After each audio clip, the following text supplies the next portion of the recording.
is an interview of Casey Luskin of the Discovery Institute on Fox News. In it, Casey butchers science, reality, and just flat out lies through his teeth to support his primitive views.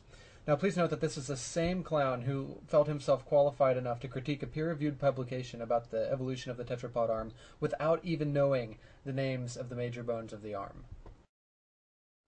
Welcome back. When a Texas Board of Education approved objections to evolution in textbooks, the fight over how to teach the subject, evolution, should have been over. But some textbooks are still getting it wrong, raising the question, should the board be stripped of its power to choose textbooks? Joining us right now from the Discovery Institute, an organization that has been heavily involved in the Texas case, is Casey Luskin. Good morning to you, Casey. Thanks for having me. Okay. Now, your problem, and the whole thing, creationism versus Darwinism, is white hot these days.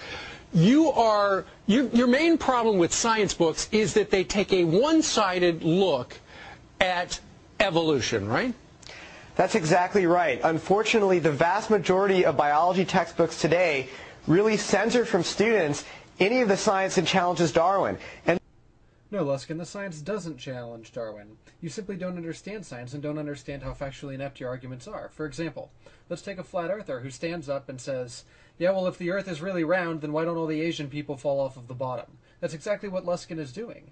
He's not understanding the arguments and therefore views the concept, around earth, evolution, as being false because he thinks that he has this big hole. But again, his knowledge is so limited that he doesn't understand that those quote-unquote holes don't really exist. This is not about teaching creationism. This is simply about allowing students to hear about some of the evidence that challenges evolution as well as the evidence that supports it. Right, exactly. Now, and you told me during the break about 100% of the mainstream books get it wrong regarding evolution. And for instance, Haeckel's embryos, how do they get that wrong, all the books? Well, there are biology textbooks in use today that use these drawings of vertebrate embryos, things like chickens and cows and humans. And biologists have known that these drawings were fraudulent for over 100 years. But what these drawings do is they obscure the differences between the early stages of embryos in order to make it look like all these different vertebrate groups share a common ancestor. But we've known for hundreds of years, for decades, that these drawings are fraudulent, and they are still in many textbooks that are used today. And we think that students should be getting, the most accurate and objective evidence for evolution, not these fraudulent drawings. Okay, it's time that we address the creationist favorite, Haeckel's embryos. Okay. It's a well-known fact that organisms, while they're developing, converge during their phylotypic stages to appear very similarly. That's really not disputed. Dolphins and snakes both have leg buds, chickens look like humans, it's a fact, it happens. Now, what Haeckel falsely believed was that a vertebrate organism passed through different stages reflecting its evolution. So, for example, he argued that a human being would pass through a stage where it looked like a fish, then an amphibian, then a reptile, then onto the mammals that we are. He based this belief largely on an assumption that DNA couldn't really change, which, by the way, is a creationist favorite. That DNA had certain constraints, and that the embryo was sort of locked into its developmental course, and that modifications happened in the adult human being, or in the adult animal. We now know this to be false. So what Haeckel did was to exaggerate these similarities to demonstrate his point. So think of a caricature, where the prominent features of a person are made much more prominent. Now, note that Haeckel didn't make any of these characteristics or similarities up. They are really all there in the embryos, and they are very similar. That being said, however, exaggerating them still isn't acceptable in science, which is why Haeckel's embryos are viewed the way they are. Note that the ironic thing about this is that Luskin is doing the same exact thing Haeckel did. While Haeckel dishonestly exaggerated the similarities in the embryos, Luskin is dishonestly exaggerating the differences in the embryos. He's doing the exact same thing, although I would argue that what Luskin is doing is more immoral, simply because what Haeckel based his drawings on actually existed. These similarities are there. Whereas what Luskin is doing is he's trying to mislead you into thinking that there are no similarities whatsoever, which is more dishonest because he's fabricating something. Also, for some strange reason, creationists seem to think that Haeckel's embryos are a major source of people accepting evolution, when that's simply not the case.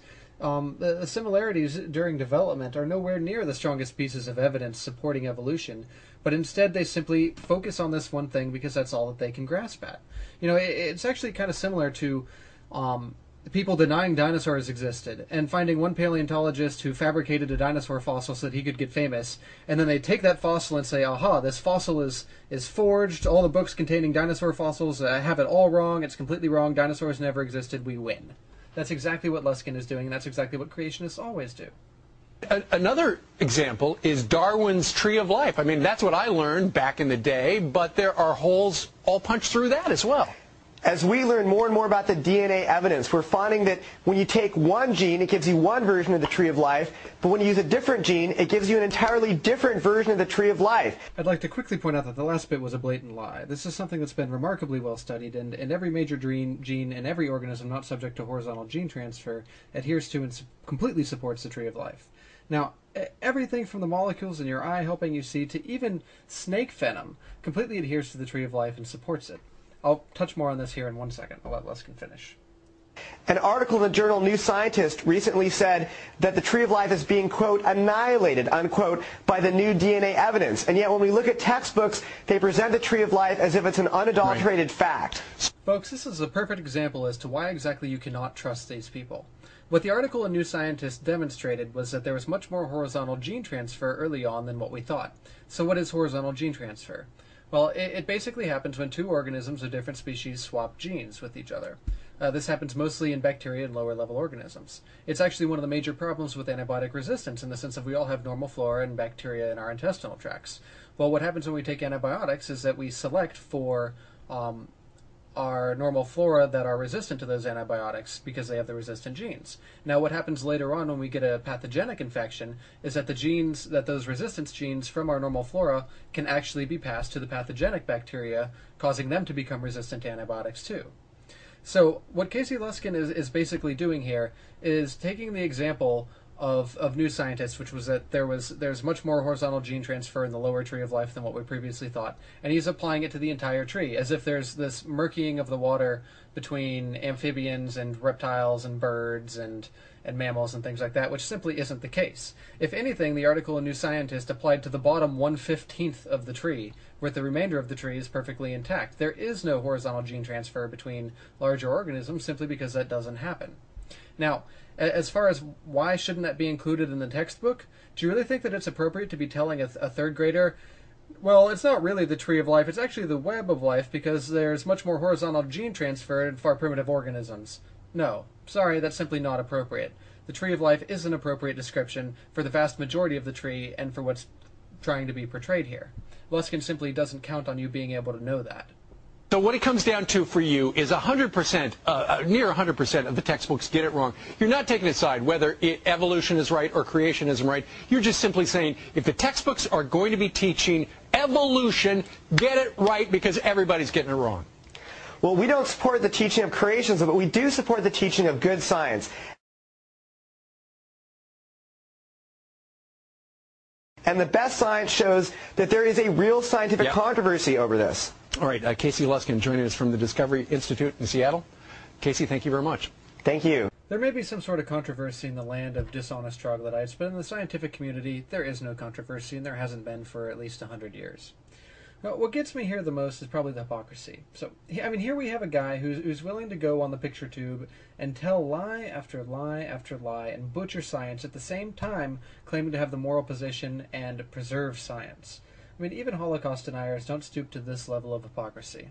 Casey Luskin of the Discovery Institute, ladies and gentlemen, give him a hand. And here it is, your moment of Zen.